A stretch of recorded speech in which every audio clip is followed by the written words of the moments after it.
مرحبا بكم إخواني أخواتي في فيديو جديد وموعد جديد على قناتكم.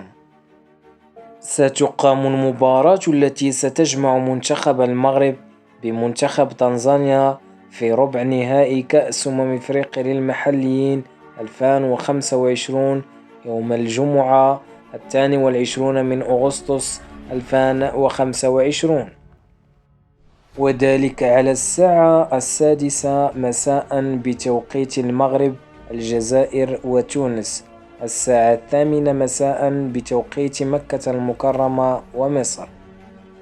أما بالنسبة للقنوات الناقلة لهذه المباراة فستنقل على قناة بي إن سبورتس 6، الناقل الحصري لمباريات كأس إفريقيا للمحليين. دمتم في رعاية الله وحفظه، نلتقي في موعد آخر إن شاء الله.